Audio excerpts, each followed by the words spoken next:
Hello and welcome to this class of spectrochemical methods, where we are trying to see that how a spectrometer can be utilized for the measurement of a titration reaction, or how we can follow a titration or a titration chemistry. So, since we are utilizing a spectrometer or a spectrophotometer, we should be able to talk in terms of the corresponding colored solution. So, it is basically the utilization of certain amount of this particular light. So, is a measurement technique which is based on the light and other forms of electromagnetic radiation.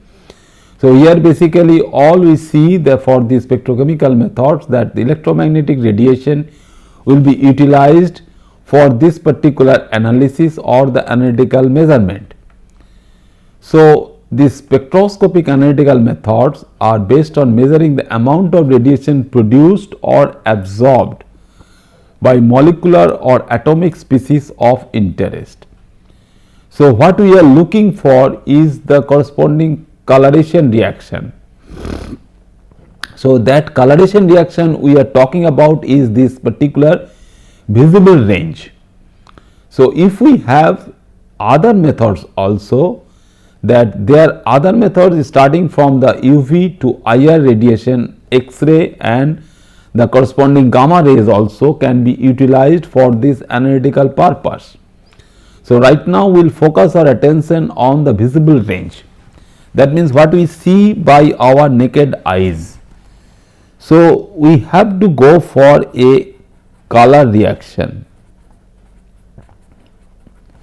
That means we have to produce some coloration in solution. So, in solution how we can produce a color, and what we can monitor, we have to monitor the corresponding titration reaction or the neutralization reaction between these two, that you have acid and you have base, they are reacting together, but thing is that we want to use it by a color reaction. How we can do that is a very simple thing, that externally if we can use something as a dye. So, what is dye? Which can give rise to a color reaction to the solution. Why it is a dye? Because we are talking about the corresponding electromagnetic radiation. So, electromagnetic radiation of certain wavelength or say frequency is passing through this particular dye. So, this thing whatever we are doing, this coloration reaction or the color reaction in solution, which is very much important. So, this dye what we are thinking of introducing for this particular titration reaction, it should also be soluble to give rise to a solution. Suppose you have either an acid solution or a basic solution, you add this particular coloring matter which can produce color to the solution, which is soluble over there. So, the use of this dye, which is a very important thing, that use of this dye we can utilize for the detection of this endpoint between the titration of some acid or base. We can have an endpoint, and that endpoint can be detected. How we can detect? Initially we think of the non-use of any spectrometer. So, how we can use this particular change? By our naked eyes. So, our eyes can be utilized to detect a corresponding color change. So, since this is there, we all know that there is a pH change, or rather we can call it as a pH jump. We have seen that there is a certain pH jump basically. So, this particular pH jump, that means we have a particular window of that pH. So, one particular pH to another particular pH. So, from X to Y pH value. So, this dye basically at this point giving one particular type of color if it is available, or it can be a colorless also, and the same dye and above this. So, at a particular pH value less than this and a particular pH value above this, you can have two forms of these dyes. So, these dyes, if it is soluble in that fashion and if it can be utilized to see the jump of this pH value, so what can happen? There can be a change in the color of the dye. So, the change in color of a dye is utilized, and when the dye is utilized to detect or to see or to identify the corresponding pH jump, we see that this dye can be considered as a colorimetric indicator, which can be considered as a colorimetric indicator. So, we are introducing some term how we can see an indicator. That means, this indicator will be utilized to detect the endpoint of some acid base neutralization reaction. So, we can consider them as some indicator which can detect that endpoint of that reaction, and we can label them as acid base neutralization indicator. So, what should be its actual property for this particular dye? So, if this dye is there, so we know that this can be an acid also, and if it is a weak acid, the dye itself can be a weak acid, and this particular dye which can give you the corresponding titration reaction will see if we mix this particular weak acid to a strong acid. So, weak acid, this weak acid plus a strong acid, like the way we are talking about the corresponding carbonic acid or salicylic acid, where we can have two protons available from two parts of the molecule or the same molecule for the titration reaction. So, if we have a mixture of these two and they are of different strength, such as we are mixing a strong acid with that of our weak acid. If we consider that strong acid is a typical inorganic acid and weak acid is a organic acid like acetic acid. So, acetic acid and hydrochloric acid, acetic acid and sulfuric acid, and if we titrate it with that of some amount of NaOH and the volume of that NaOH, we can monitor for a certain volume of those two acids or the mixtures of these acids, and if we keep on titrating that thing, and your pH change will take place in this particular case like this. When this concentration of this weak acid and strong acid are same, which are close to 0.1 molar for the weak one and 0.1 molar for the strong one. So, we should be able to detect both these two acids, and we can have one endpoint for one acid and another endpoint for the second acid. Now, what we can see that we can have this particular type of plot only by varying the relative concentration of the weak acid with respect to the strong acid. So, when keeping the strong acid concentration same, that means this is your say strong one and this is your weak one. So, keeping the strong acid concentration same, what we can do, we can reduce the weak acid concentration to that weak acid concentration to 0.01 molar, and if we do the same titration, everything remains the same, only the nature of the plot is changing. So, what we see, this particular horizontal position, horizontal area, horizontal line basically. So, this horizontal portion of the corresponding pH plot is getting reduced as we go for a lower concentration of the weak acid. So, slowly what we are seeing that if we go for a lower concentration or the lower range of that particular concentration, here this horizontal range is decreasing.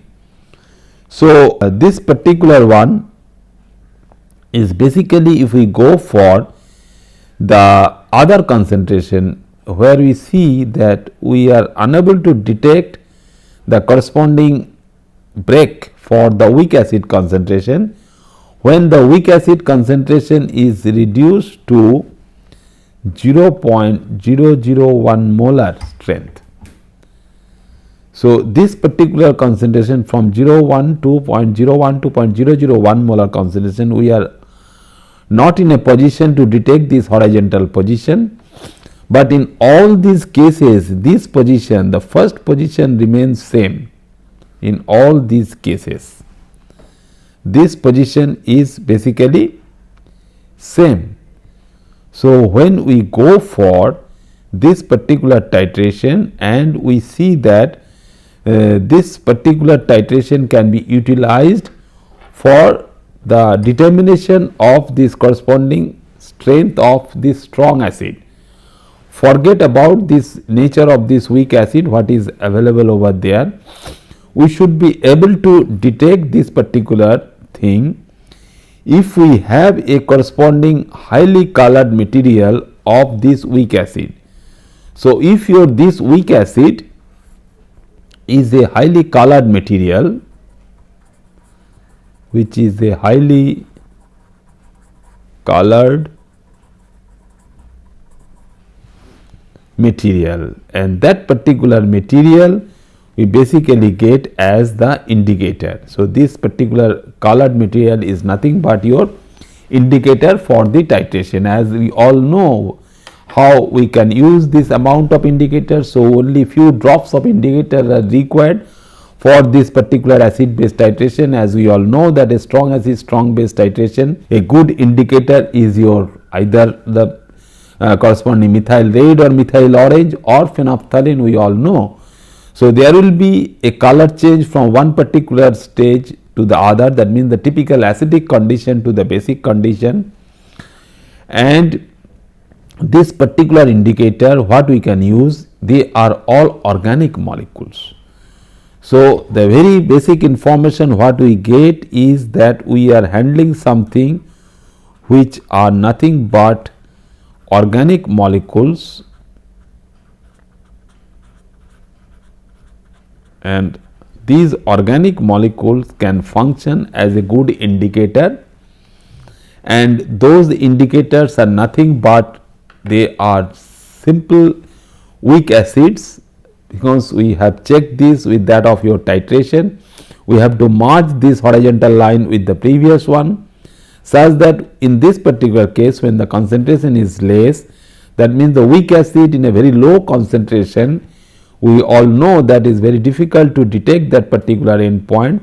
So, in presence of this strong acid is critically merging with this, and this weak acid in a very low concentration, if there is a change in the color, the organic molecule can function as a very good indicator for this titration. So, what we see is that we have a weak organic acid, and that weak organic acid can have a pK value, and this pK value using that particular Henderson-Hasselbalch equation, we see that the corresponding pH of the medium is related to the pK and the two other form, the salt and the acid concentration. So, this pK which can be labeled nicely, that means you can tag a particular organic molecule with this pK value, because this we all know, because if you have HIN, IN stands for indicator. If it is a weak acid, you can have a corresponding indicator which has a dissociable proton, and the equilibrium, the chemical equilibrium we can think of or we can talk about, that is H plus and In minus. And these two things, you can have a particular color of this acidic form and the corresponding color for the basic form. So, since this is there, so you can have a Ka value and you can have a corresponding pK value, and this pK value, if it is such that at the at the time of your titration, where we see that there is a jump in this particular pH value, and your pK value of that neutralization titration indicator, this pK value of this neutralization titration indicator will be close or near to the pH value of the solution at the end point of the titration.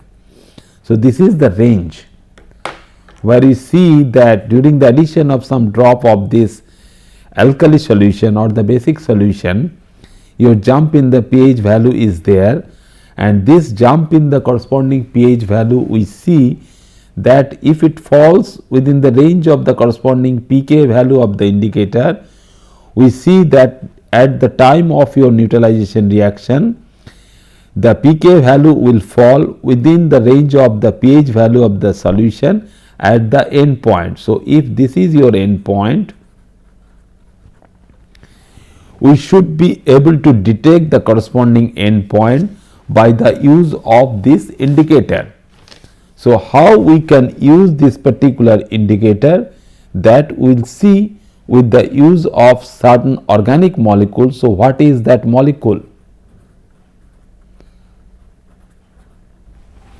which can be used as a good indicator?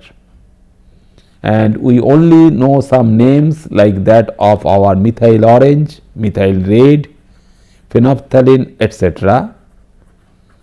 So, methyl red is one name, then methyl orange.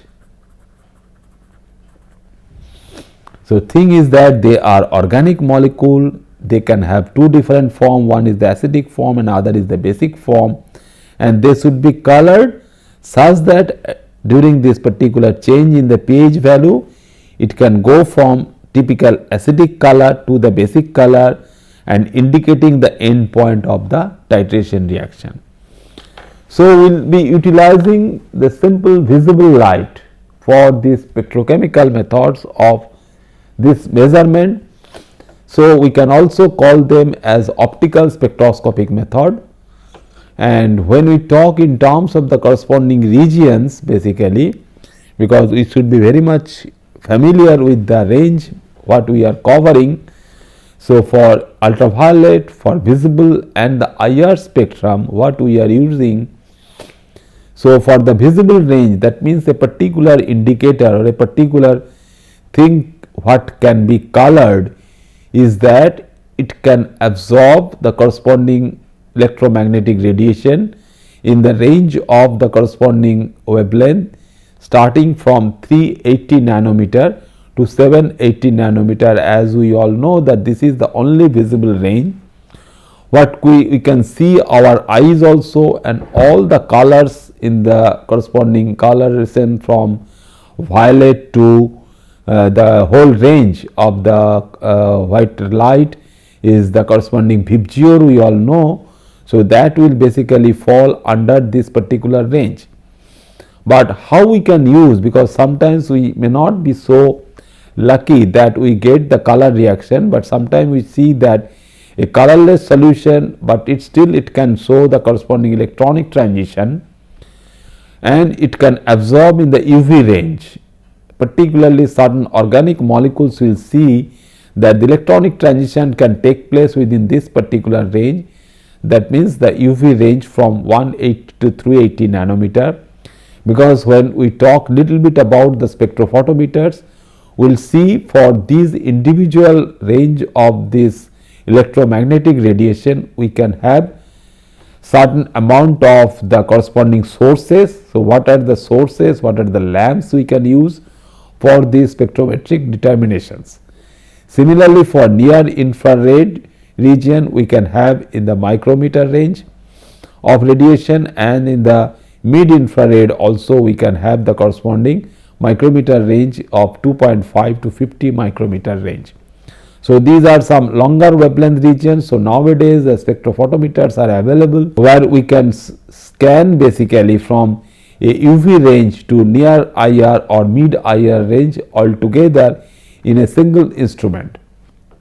So, if we see that corresponding range for this coloration reaction, where we see that a particular color reaction, what we can see, the solution is colored with violet or a solution is colored with red. But if we know that these are the typical range for the wavelength of the colored radiation, that means the corresponding lights what we can have for violet, indigo, blue, green, yellow to up to red. So, this is the typical colored wheel we all know, and the breakup for all these ranges is starting from your violet range. Violet range is nothing but 400 to 420 range, then indigo is 420 to 430 or 440, then blue, green and all these things. So, these are the corresponding coloration of the corresponding lights or the electromagnetic radiation what we can utilize, which can fall on the solution, and we have to see something, that means whether the solution can absorb that particular energy of the radiation. So, we are talking about the dyes. So, what are those dyes? So, one particular organic molecule what we can think of which can be prepared synthetically, like that of the two examples what we are talking just now about the methyl orange or methyl red, that these synthetic azo dyes, means we can synthetically prepared in the laboratory, and these basically make approximately 70% of the dyes industrially used in the industry like textile industry or in the food manufacturing industry, because most of the food materials what we consume, they are safe to our health and they can be utilized for the different types of dyes. We will take one or two such examples where we can see that these azo dyes are very much helpful to give a corresponding color reaction. So, these two dyes also, when we can see the detailed structure of the methyl red molecule or the methyl orange molecule, what we can see, one particular function what we can tag on it is the azo function.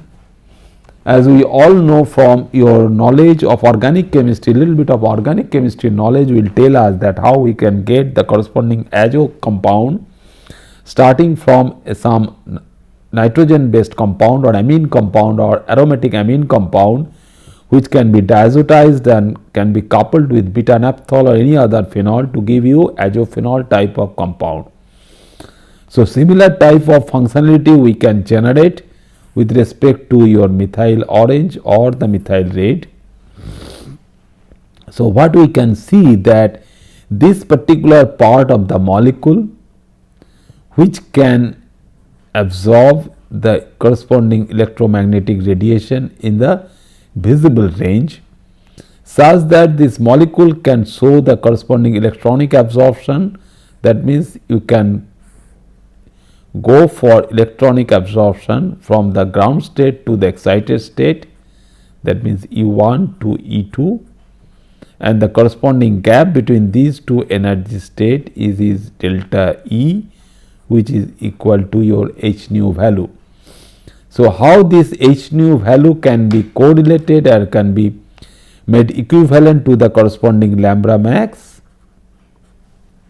that we will see that due to the presence of this azo function, because most of these compounds which are solid in nature is basically yellow to red in color. In solid powder form they are also yellow to red in color, and in also in the solution they are also yellow to red in color. And this particular thing, when we change the corresponding pH value, So, there will be a change in this color also from yellow to red.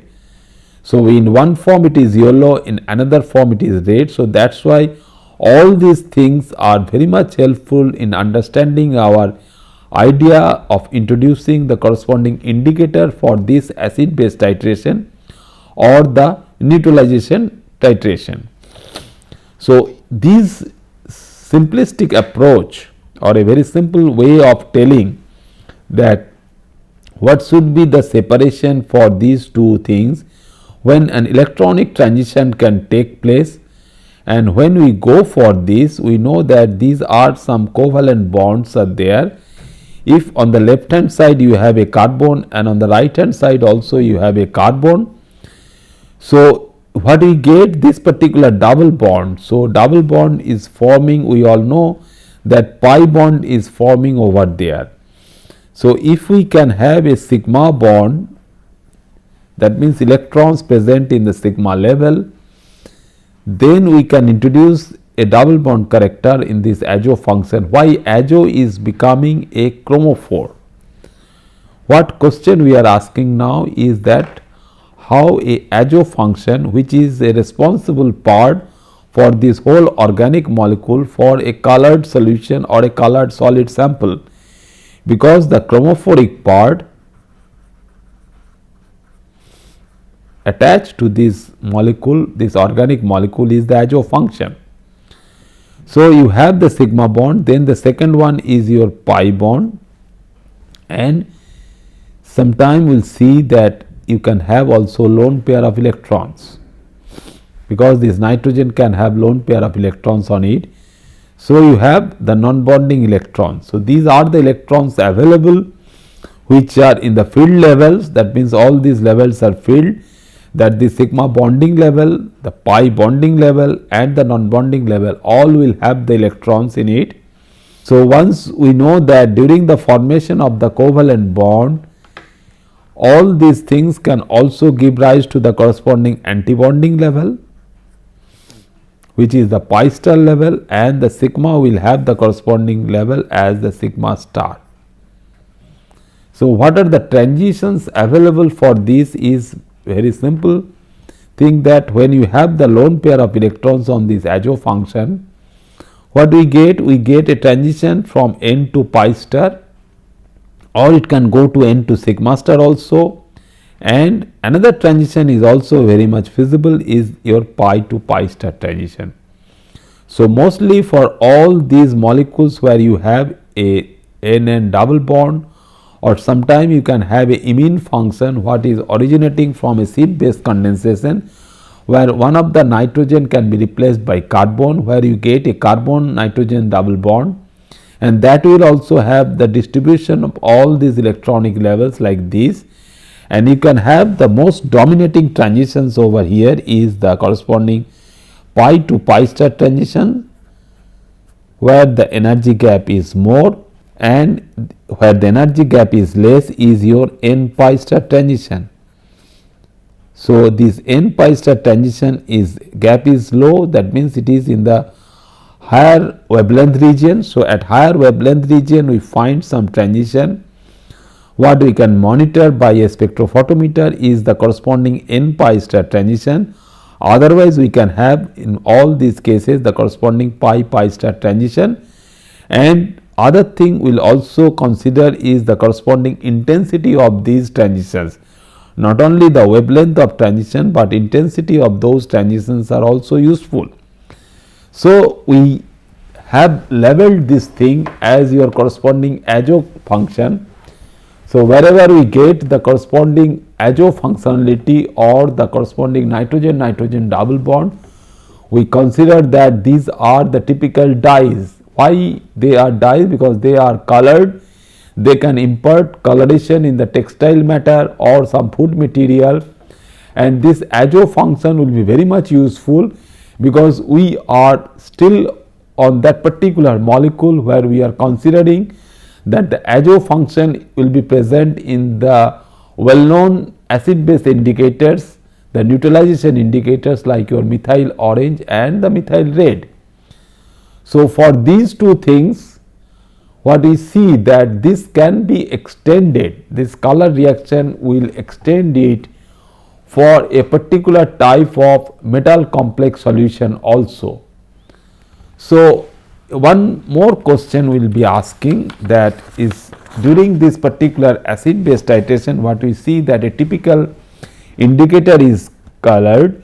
Now, we see that anything colored for you, whether you have a ferric ion solution which is an unknown solution to you, and we want to determine that unknown concentration of that ferric ion in solution.